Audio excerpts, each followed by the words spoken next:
Why, hello. Wow. Ooh. Let's try that again. Why, hello and welcome everybody. It is Pohx again. So, previously, I was talking to you guys about my Shock Nova build and whatnot, and I'm really liking the way the character is right now. But, it's come to my attention that a lot of people, I guess because they haven't played beta or they're reading incorrect information, are not understanding the ways that Mind Over Matter and Eldritch Battery and Zealot's Oath all kind of synergize. So I kind of want to talk about that and explain to you guys, I guess, my reasonings in picking up these three opposed to just going hybrid. Now, one thing to note is I'm not really going out of my way to spec in for any of this. Now, this is not just, tailored to my build. This is like on a global scale of this synergy. So I'm spending 2 points to grab Mind Over Matter, which it's attached with quick recovery, which is not too bad. It's 4% life, 4% life, 6% life with regeneration.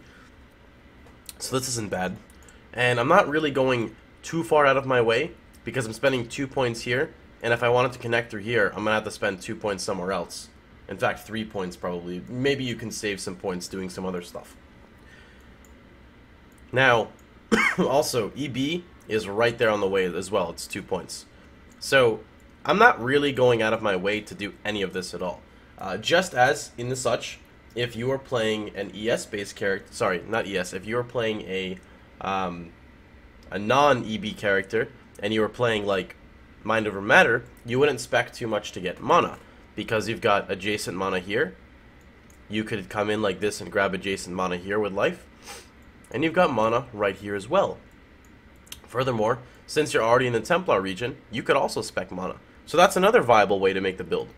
You could also play it as a hybrid. You could knock off Mind Over Matter. You could knock off right here the regeneration. You could knock off Zealot's Oath. You could come in a different way. And you could decide to get more ES. Because if you're playing a hybrid build, you really want to make sure you've got a bunch of ES.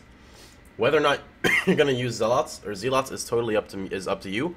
But if you're going to play a hybrid build that is not a summoner, you have to have some sort of sustain. And recharge recovery, in my opinion, is not viable when you're speeding through maps. You need to either have regeneration or you need to have leech.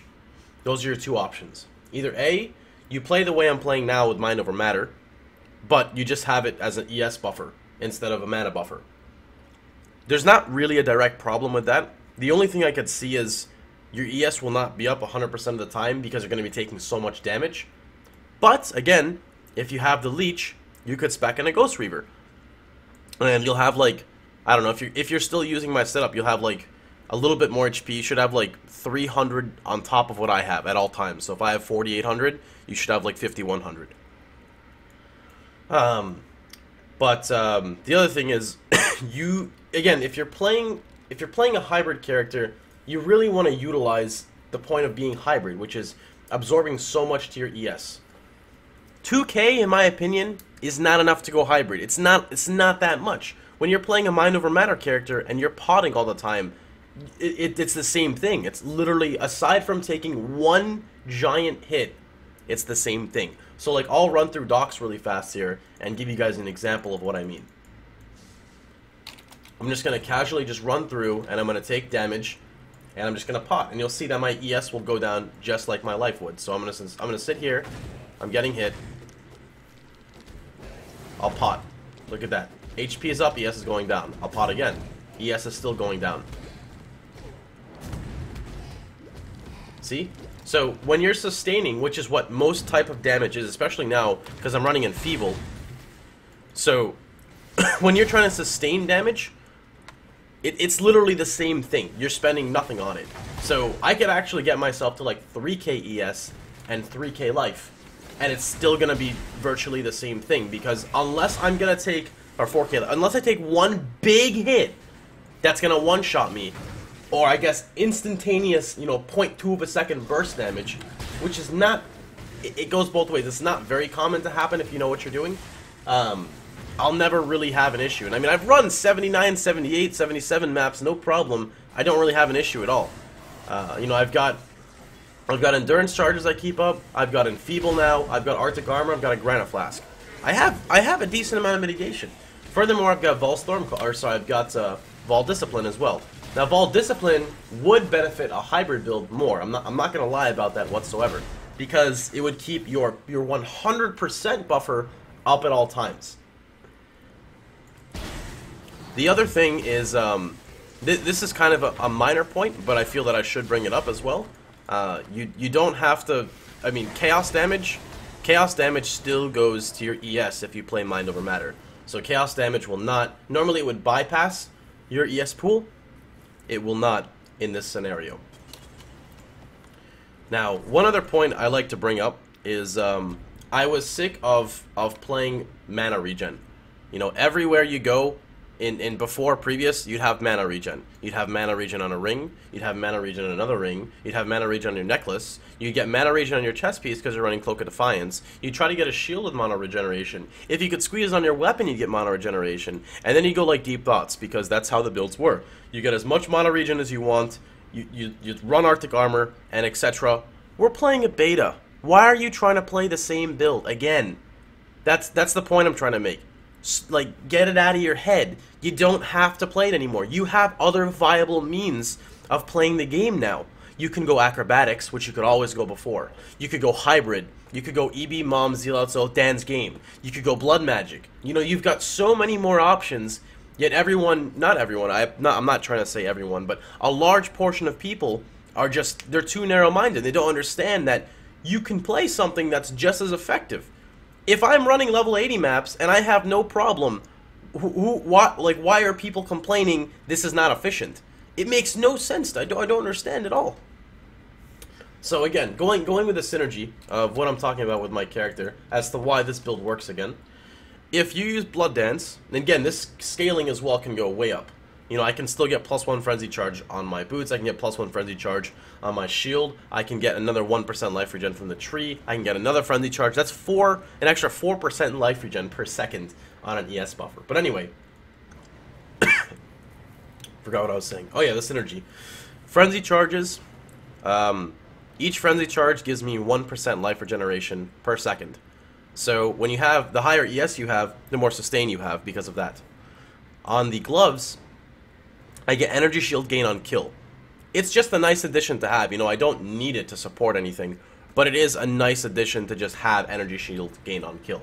And all of this, it really does. It synergizes super well with this. And I'm not sacrificing anything. And here's why I'm not sacrificing anything. If I played a hybrid build, I would still use Blood Dance. Because if you use Blood Rage, you're hurting yourself. There's no, you cannot use Blood Rage on a hybrid build now. It will destroy you because it takes away your ES and your life. So you're gonna, if you want the damage and you want the Frenzy Charges, you find a way to work with your Frenzy Charges. Either you're gonna use Poacher's Mark, you're gonna use Blood Dance, you're gonna find another way to run it. Moral of the story is you're gonna be sacrificing something. I chose the boots. The boots also give me 40 dex. 40 dex goes for my carcass. So that's why I have the boots. Voidbringers.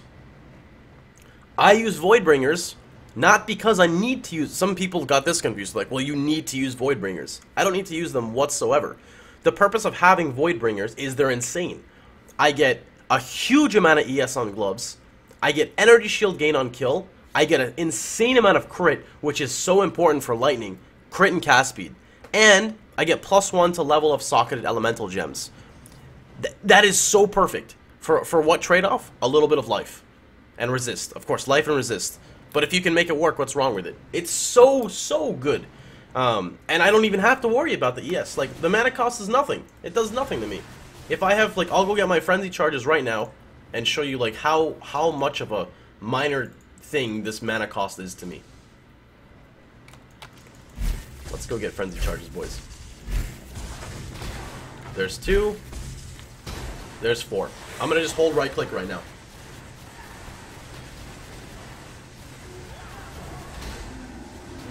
Did I get a boss? You know, well, I don't really know what to say about that. Let's take this loot. That was really not intended, I promise. Like, that was just really weird. So anyway, I don't have an issue at all sustaining the ES. And again, with proper gear, you know, I can get myself up to 3k ES. If not more, if I want to spec into ES. The more ES you push, the more you push to go hybrid with the build. But if you don't have that huge buffer of ES, in my opinion, there's just no need to go hybrid. There's just no need. You know, I don't have to look for mana regen on my gear. So for someone like me who doesn't trade ever, that's awesome. That's so cool. Another thing is I get to reserve all my mana for auras. I'm going to explain to you guys why each one synergizes well in my opinion. Wrath. If you're not running Wrath as a crit build with lightning damage, you're losing damage. If I take off Wrath and Herald of Thunder, let me show you how much damage I lose. Shock Nova, 12.5k deeps. Wrath off, 10.3k. Herald of Thunder off, 8.7k. You're just losing, a crap ton of damage. So I'm going to put them back on. The only one I would say that you have leeway with switching, I mean, you could drop Herald of Thunder if you don't want it, but is Arctic Armor. The reason why I take Arctic Armor is a couple of reasons. So, number one, the biggest weakness of Shock Nova is the center right here, because you don't deal the amplified damage if they're right here. Arctic Armor makes it so if anything is on my face melee, they're slowed. Because they're slowed, I can reposition myself, or they're not going to hit me anywhere near as fast. Furthermore, when you're using a build that utilizes Echo, you stand still to cast. When you're standing still, Arctic Armor activates, and you take the reduced physical damage. With the combination of running my Curse on Hit with Enfeeble and Assassin's Mark, plus having Endurance charges up, plus having the Granite up, and then having the Arctic Armor, it just adds a little bit more to what I would like for a defensive mechanic, for the small amount of reservation that it requires. One big thing about Arctic Armor that a lot of people fail to recognize, and remember, this is the guy who always is running, you know, when I play a trapper, I'm vroom, vroom, vroom, you know, and never stop. When you get stunned, no matter how fast you want to run, you're not going anywhere. When that Devourer pops up and you fucked up and it hits you and you're stunned, the rest of them are going to hit you. You're not moving when that's happening. If you're not stunned, that's a different story. Usually when people die, it's a chain stun mechanic. When a Roa charges and your character goes, ugh, then he gets hit again and again and again, and you keep getting stunned. When you're stunned, you're not going anywhere, which means Arctic Armor's mitigation is active. That's the biggest part about it that I try to explain to people is, you most likely, if you're not dying from a spell, you're getting stunned by something and you're dying. And that is like the perfect scenario of how Arctic Armor meshes so well. So anyway, of course, you know, don't be hostile, but if you guys have any questions still, if I didn't cover something or you just don't agree with me for some unknown reason, no, I'm just kidding. If you guys have your own reasoning, you know, go for it. One other thing to note is if you wanted to make a hybrid character as well, get a good helmet, get a 300 ES helm, get a 600 ES hybrid chest piece, you get 4 or 5k ES, then go hybrid. But I'm on a budget, even though I'm using Carcass, Wrathpith, fucking 10 uniques, and yeah. But anyway, it's really not an expensive build. But hope you guys have a good time. Hope you guys enjoy yourselves, and I will see you guys on the other side. So take care, everybody. Have a great one.